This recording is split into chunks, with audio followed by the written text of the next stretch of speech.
So, hello and welcome to another episode of the Sliding Doors podcast. I'm really pleased to say this is going to be the start of season 2. So, for the benefit of those that haven't joined us before, it's a kind of a look back on those what if moments, those sliding door moments in life where we could have gone a different way. We link those to 3 categories, a lot like other podcast formats.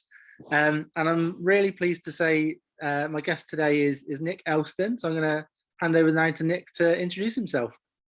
Hey, Rob. Hey, everyone. Thanks. And kicking off season 2. I'm honoured. Trust me, I'm honoured. Thank you so much. So my name is Nick Elston. I'm an inspirational speaker on the lived experience of mental health.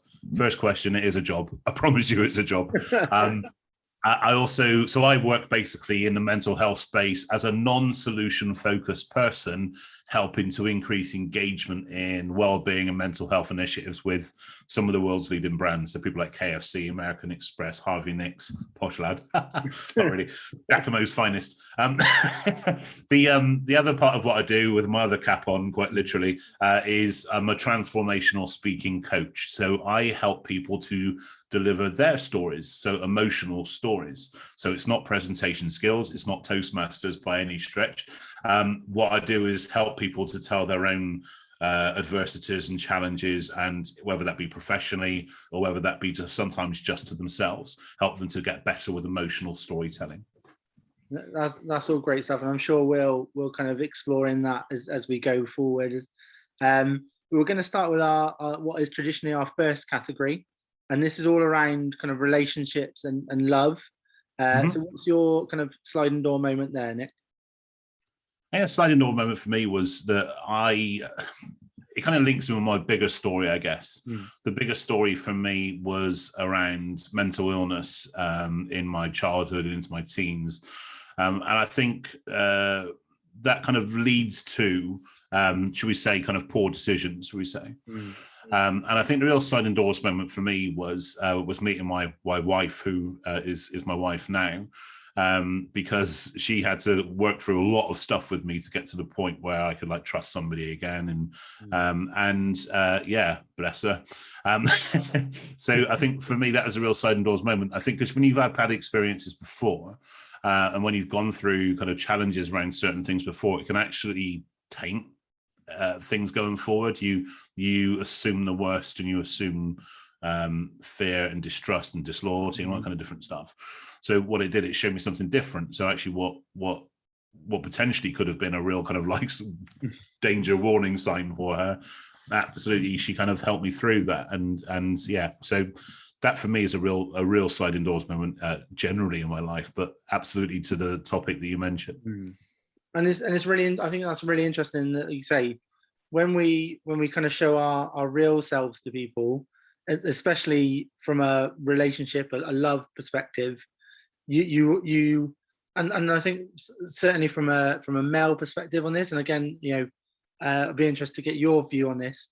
We don't tend to share or show all of our real self, do we, in terms of allowing that kind of vulnerability with a partner? And I think, like you say, you can almost be apprehensive to do so because they, it's that are they gonna run away mentality, and you're right. In terms of that's obviously then led to a good relationship, a marriage and stuff like that. So Rob, I think you've hit the nail on the head there. I think, and again, it aligns with mental health and mental illness generally, is that we're, especially as men, not exclusively, but especially as men, we're taught to kind of man up, stiff upper lip. We don't talk about our stuff. We don't show our weakness, that kind of stuff. But also we can easily be defined by what's gone before in that sense as well. So I think vulnerability is our biggest superpower if we can only harness it in the right way. Actually, the challenge for me was opposite, because I'd reached a stage where, and I know maybe certainly some of your kind of watchers and listeners to this will have been to that point where actually you reach a time in your life where this is either going to consume me or I've got to do things differently. So my way of dealing with it, and I wouldn't recommend this for a first date, it was on the first date that I just blurted out that this is what's going on with me, kind of because I just wanted it to be out there and known, and it was a real kind of big move, I guess, because she could have easily left that pub garden very quickly. and left me in the lurch, but she didn't. So but it is difficult to take that mask off.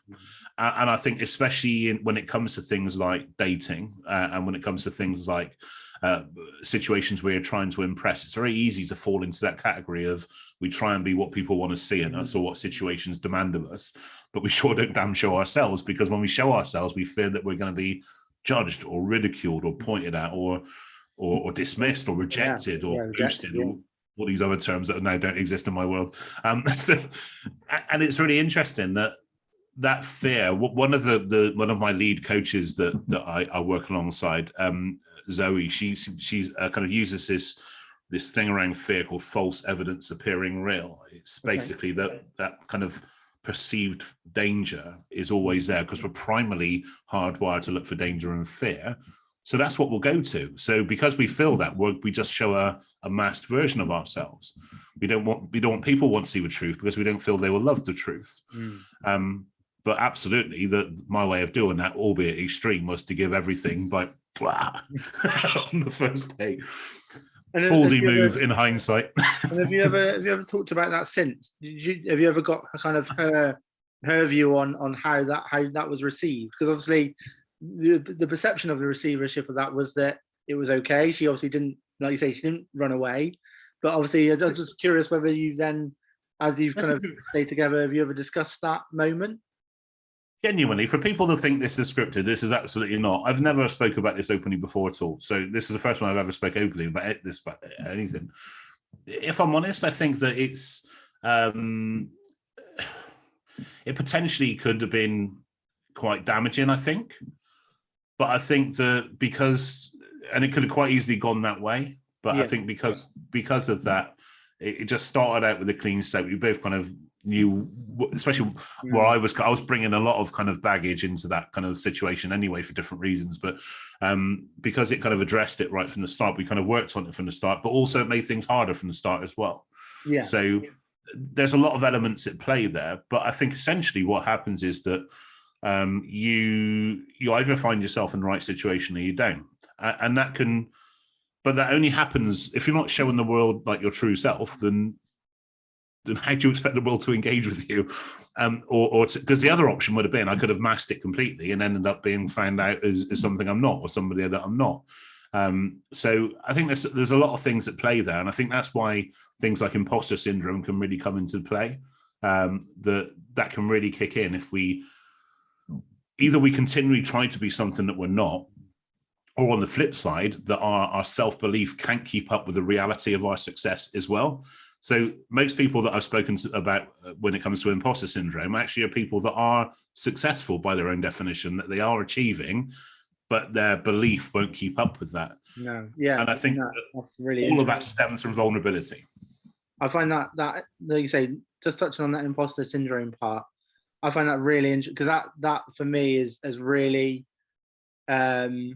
really come to the fore in terms of the last couple of years, I guess, in terms of so I'm currently in HR. I wasn't in HR. I haven't always been in HR. Like you say, you kind of start that new career, and then that imposter syndrome absolutely kind of runs alongside you in a way, in terms of you're finding your way in a new career, and then you haven't got an anchor point, almost a kind of a way to say this is where I should be, or you find yourself comparing yourself to people that are actually further along. So I absolutely get that point on the imposter syndrome. That for me is something that definitely resonates. I did a piece on this for HR Director magazine in US and Canada last year around this kind of superhero role that HR people are seen to have acquired, especially during the pandemic and lockdown, that you are meant to be the font of all knowledge, you know all the answers, and if you don't, you feel bad. Actually, it's not. It's just you've been used as the fourth emergency service. And again, I'm married to an HR manager, so I absolutely feel your pain. I hear all of these challenges all the time as well. So not just professionally through what I do with HR in the HR world, but also from living with it as well. It gets a lot of challenges come through. And it's tough because, like you said, and also in an industry, a sector of industry where you are traditionally not been allowed to show yourself. because you feel that you're going to be judged, or you might be strong in inverted commas for those listening. So it is a tough role, actually, I think, for HR people, especially over the past 2 years. I was just going to touch on that. The pandemic thing and HR, I think people seem to think we had like a direct line at one point into the government, that somehow we knew what they knew, and therefore we would have an answer. It was that repetition of, you must know what's going on, you must have an answer. Yeah, and it's kind of like they watch the press conference, and as soon as this stuff's announced, they're on the phone to you thinking, you got to know this now, because he's just said this. How do we do this? How do we apply for this? That's such a big challenge. And I think that's why most of the challenges come, especially around your space, was around being able to clearly set your boundaries, but then communicating those boundaries to everybody that it affects, so that it manages the expectation. It's the boundaries don't cause the mental health problems. It's the expectations that cause the mental health problems, because they expect you to know. And if you don't know, then we need to communicate that you don't know, for example. Absolutely. And I think that takes us nicely into our second question, which is all around kind of career and work. So what's your kind of sliding door moment now? I think we've kind of touched on it initially already, but yeah, it'd be really good to kind of hear your sliding door moment. Yeah. I think I've had two. So I'll briefly mention the second, because I think the most important one for me was, as I mentioned, I had mental illness in my childhood, namely obsessive compulsive disorder, or OCD. Mm-hmm. Into my teens, it morphed into something called generalized anxiety disorder, or GAD, which actually statistically is more common than OCD, but less commonly known. Mm-hmm. And essentially, it's where you run at a consistently hyper state of anxiety or nervous energy, which, as we both know, especially in your space, that you could be very successful doing that, but only for so long. You can only run for so long until you stop, kind of thing. So, and I think that's what happened. So through education, I was, from the outside looking in, successful, top grades, head prefects in every school. Essentially, I was a young adult with mental illness trying to survive. Into my career, into my professional career, being client-facing, being in sales, account management, partnership roles, that it's a real heady mix of paranoia and anxiety and nervous energy and stuff. So I was always in earlier than I had to be, away later when I needed to be, but absolutely lost, because I was always physically present somewhere, but I was never truly present anywhere. I was living either in the past or the future. And actually, for me, anxiety comes from regret from the past or fear of the future. Very rarely is it in the day, but I wasn't being present in that sense. I wasn't being mindful. And that culminated in over a decade of running it, a sustained period of burnout, which led to my breakdown in 2012. It was outside of a Premier Inn in Somerset. Classy guy. Choose your breakdowns well. I knew I was talking about this stuff for a living now. We're going to Hilton and someone more exclusive, but it is what it is. And I've been to a business networking meeting, obviously the perfect scenario to wear a mask, because we try and be what people want to see and sell your stuff and eat some breakfast and stuff. And I left that meeting and sat in the car, and that's where things changed for me, really, because I'd lost hope, or the hope of something better. I felt the decades of mental illness and mental health challenges were never going to change. In reality, I was also not doing too much about it. So I basically shut down. It was like a machine shutting down. And it was at that point, without getting too dark about this, Robert, it's either going to be something that consumed me, or I had to let it out. And I think that's thankfully where I chose to let it out. And 2 weeks later, I turned up to the same meeting, and I told people what had happened 2 weeks before. And to this day, I still don't know where that came from. No. But going back to that vulnerability piece, what I found was, especially as a 6'4", 20-odd stone guy, standing up in front of a room full of people, telling them about a breakdown that happened 2 weeks ago and decades of mental illness, that it was cheap therapy. It was like, literally, it's 15 quid including breakfast. It was cheap therapy. But 100%, I thought that was going to be like Death by Police, Blaze of Glory moment. I was going to stand up and do my bit, and off I go, like an old Western. The dust was settled, I'll be starfished on the floor, kind of thing. But it went the other way. 100% it went the other way, that everybody in that room queued up to give me their support. Everybody queued up to give me a hug. Love hugs, missed hugs over the past 2 years. And the third thing, which links to the question, is the dynamic changed, because it suddenly wasn't about me anymore. I think as humans in the professional world, we're not used to hearing the truth with capital T's. Yeah. We're used to hearing a spun version of the truth. But by me telling them everything absolutely unfiltered, people started telling me about their stuff. And not just about mental health, but about sexuality and gender and race and grief and abuse and addiction and loss and all these other things that we experience we just don't talk about. Nearly swore then. I'll do them well so far. And that was a sliding doors moment for me. Because I didn't want to be solution focused. If I'm honest, I don't think I'm strong enough. I'm too empathic to be solution focused. I will carry the burden for somebody else. But I did see the link as the broken link as the engagement piece. Not exclusively, but especially with men. There are solutions and initiatives, but people wait for permission to reach out for help. That's the bit that I tried to address. And that's where it changed for me.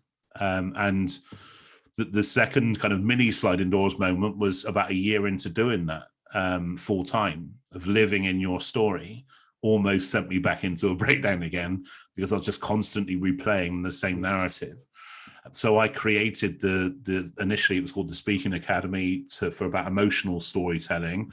And that helped me to help other people, and it gave me something different. So what I found was that there was a big sliding doors moment, but all along the way, there's been mini sliding doors moments as well. Things that are intrinsically linked to my success now by my own definition.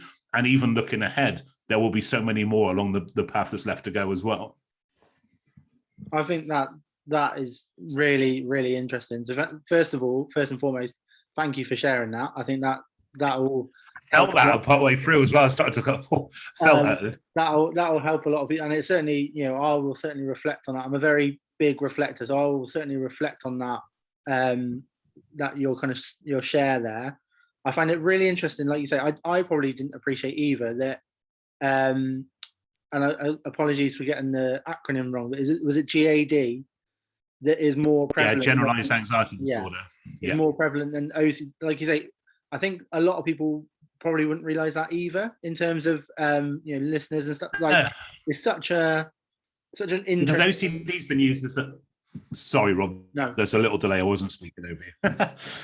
OCD it's been trivialized in a way that Channel 4's OCD cleaners, or people saying I'm a little bit OCD. It doesn't kind of work that way. No. It's a really painful, frustrating, debilitating condition in its truest form. And I think the last time I checked these stats, generalized anxiety disorder, actually 28% of any given space that I'm speaking at the time has GAD to some description. And depending on the industry and sector, HR again being one of them, that you can absolutely align that to sustained burnout, to breakdown, to absenteeism, to presenteeism in a way as well. So there's lots of different things that we can attribute to it, but we don't label it as anxiety because it doesn't look like anxiety. And I find that really interesting as well. Like you say, that sustained level of burnout is that approach that people take, that approach of we have to be present, we have to be present, we have to be strong. And certainly in HR as a sector, there's a lot of that. I think there's a lot of sustained burnout, of staying at the same level consistently for such a long time, taking that burden on. All those things that you've kind of touched on there absolutely resonate with me, and I'm sure will resonate with a lot of people that are in similar sectors.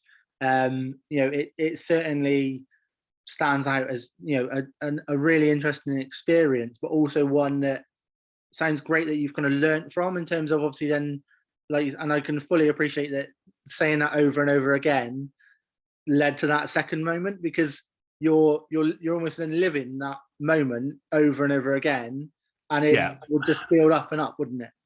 Again, this is why I help people to tell their stories, because to start with, I was constantly giving the story from me. So actually from me passing this ball of energy onto you, and then feeling absolutely wiped at the end of it, and then going again the day after. Now the secret is to deliver through you. So as you can tell from when I was just talking, I still feel that, but you feel the kind of the generalist kind of feeling of it. You don't feel the exact moment of breakdown. It's an interesting dynamic twist, but it's really useful. And I think the other thing to throw into the mix is that I think the biggest impact of having poor mental health is that it affects the decisions we take, the opportunities we go for, the relationships we choose, and the ones we choose to stay in. So actually, that's really the biggest impact of having poor mental health. It affects our ability to create a life or an education or a business or a career on our terms. And if we're not doing it on our terms, you need to ask yourself the question, whose terms are you doing these things on? And I think that's again a really good call out in terms of that. The poor mental health leads to then maybe not engaging in building relationships. You don't, and I'll share a little bit from my experience here in terms of, I never used to use, so to peel back the curtain, me and Nick met on LinkedIn. I never used to really use LinkedIn, if I'm honest. And I just posted an innocuous post a couple of years ago about how I'm an extreme introvert. And then there was this wave, a bit like you described, when you kind of shared initially and everyone then wanted to give you a hug. Everyone virtually gave me a hug on LinkedIn in terms of it just went crazy. There was, people reaching out to connect, people saying, well done for kind of highlighting how you feel, why you don't necessarily kind of connect in the room, how I connect better kind of virtually. And then it just went crazy, and people kind of giving tips on how to cope with that, how to kind of push my boundaries a little bit. And then 3 years later, look where we are. We're recording a podcast, and I never ever thought I would be doing this. So and that's a big move. Yeah. Well done, you. I mean, that's an amazing move, and thank you for sharing that with me. I appreciate that, and I didn't know that about you, even though we have connected through LinkedIn. So that's good to know. I think with I can remember so many times where I would avoid potentially brilliant opportunities because I was just either so anxious about them or so afraid of confrontation. Or sometimes what I do, it can be quite controversial, isn't the right word, but it's definitely subjective. And people, do you know what people will actually say to me? Like, and there is a generational element to this, that they don't believe in mental health. I mean, that doesn't even make sense, that statement, but that's kind of the mentality you're coming up against sometimes. And actually, if you're not in a good place yourself, if you're not feeling strong enough yourself, you'll come away from those situations. So you'll back out of events, you'll back out of engagements, even though you think it's going to be good for you on every level, you go for that. And it's like the line between anxiety and depression. Anxiety will get you down and depression keeps you down. But no one ever speaks about the link between the two. No, and that's what's really weird, because the more that we avoid situations, the more that we stay in avoidance. And therefore, let's take reincarnation off the table here, just in case. If you get one go around at this, what a waste. Yeah, absolutely. And I think that brings kind of the career one to an end. So we're going to move on to our third and final category. And this one is always a bit, again, to peel back the curtain. I have no idea what Nick's going to say next. This is the. What do I? How the question is. This is the wild card sliding door moment. So it's over to Nick. Okay, so I think given the fact that we met through LinkedIn, I'm going to put more of a kind of a professional commercial edge on this one. When people think that the kind of self-employment, for example, is an amazing thing, I am 5 or 6 years into my self-employment journey. I am still not a natural entrepreneur. No. I still don't find it very easy. There's not 1 week that goes by that I don't want to press a big red eject button and go and do something for someone else, because actually my professional training was to be the best second in command I can be. So actually that's really important to recognize. However, that you do get that kind of flexibility and freedom. But as one of my first mentors, a guy called Brad Burton, said that self-employment's great. You get to choose what 18 hours a day you work, which I quite like. But the one thing I will say is that a lot of people it's the same with the speaking world. A lot of people will aim for something because superficially it looks brilliant. But absolutely, there's, I think in days where we constantly promote the entrepreneur, and absolutely that's valid as well, that there's also no shame or no kind of negative in wanting to be the best second in command you could be, to be the best box picker you can be. And I think that a lot of the time I work a lot with schools and universities and students and stuff, that all of the pressure they have is the expectation of what they should be, and they should know their stuff right now. I guarantee you the best things that have happened to me now have come from the worst times. What I do now as a job could not be trained at school. So I think it's just best to know that we do the best that we can right now with what we have, but knowing that next year you could have a whole different set of tools, whole different set of abilities and opportunities, and that's okay as well. We don't have to have our stuff nailed right now. Nobody knows what's going on. Everyone's winging it, very much like this interview. So which is why you're kind of thinking, what's he going to say next? But if you do find yourself in a place where, when I first went self-employed, going back kind of many years ago now, but I left employment actually quite too quickly. So I basically felt liberated. I left employment, and then I phoned my wife on the way home and said, I've left the job. And she went, you what? That liberation lasted about 10 minutes. And it was like, right, what am I going to do now? Because the mortgage does not get paid on dreams and missions. I checked. So what I did was I found a job which worked around my new working week. So I worked 36 hours a week for Tesco, dressed in high vis, delivering groceries to the good people of the Southwest. But here's the difference. I could have taken the attitude that I go and deliver. I thought, I'm not a delivery driver. Here's your stuff, and walk off again. But I didn't. I had human-to-human conversations. I got 5 speaking bookings off of delivering to lawyers' houses.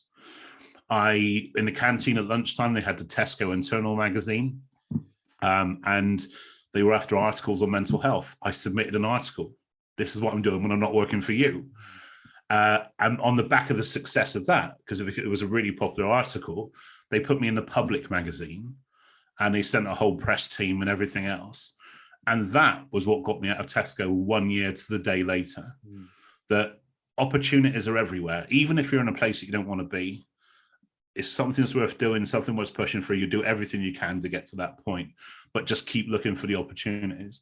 Because if I didn't take that same approach, I may still even be there now. And it's still one of the most enjoyable jobs I ever did. So look for those opportunities.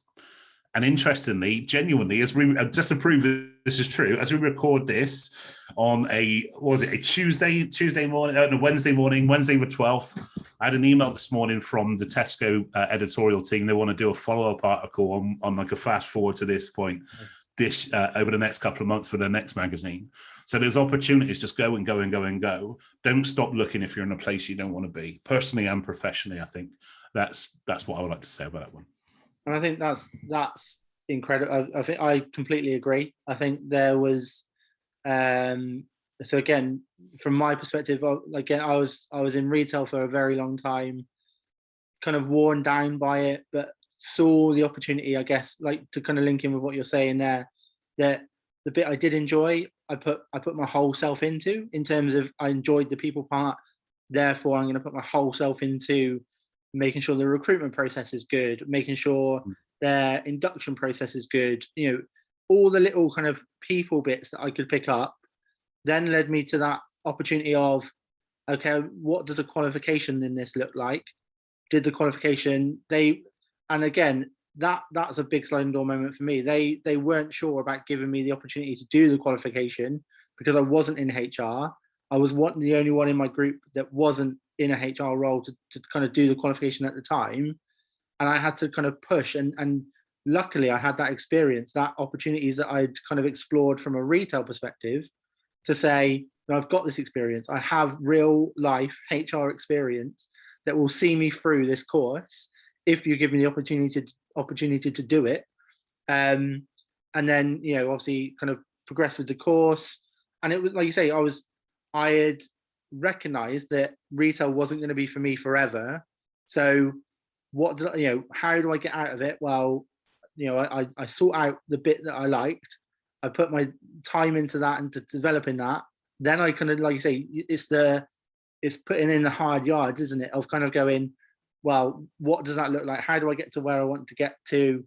Let's keep doing that. And then, like you say, it's just about then opportunity around kind of getting yourself in front of people, having the conversation, explaining your experiences, and hoping someone will buy in, and then that leads you to somewhere else and somewhere else and somewhere else, doesn't it? So, I think that's an absolutely great shout, and it's great to hear that Tesco aren't, have wanted to stick with you in terms of hearing that story. I think that's a really nice kind of, The real pinnacle of that was just before Christmas in November.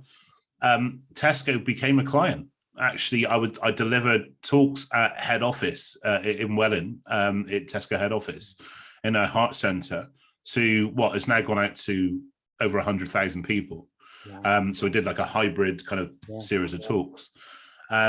So not only did it kind of come from that point, but also there was certainly a journey complete moment. I thought, actually, now Tesco are working for me, and that's a really interesting dynamic, because you have that kind of that feeling of accomplishment, but in a spirit of honesty. After I was so focused on that, since that time where I was working for them and launching the business, I woke up the day after thinking, right, what next? I felt quite empty, because I thought, what's the end of the next chapter look like? And that's kind of what I'm working on now.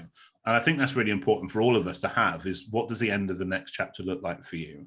Because when you do achieve that thing, you kind of fall off a cliff a little bit as well. So what does it look like then? So it's a constantly evolving story of your life. Absolutely. And I think that's a great way to end. So thank you, Nick, for your time. Thank you, Rob. Loved it. Like, share, subscribe. All the links will be in the video. We'll also pop. So Nick also hosts a podcast, so we'll pop that in the links as well, and give Nick a bit of love. Thanks everyone for watching.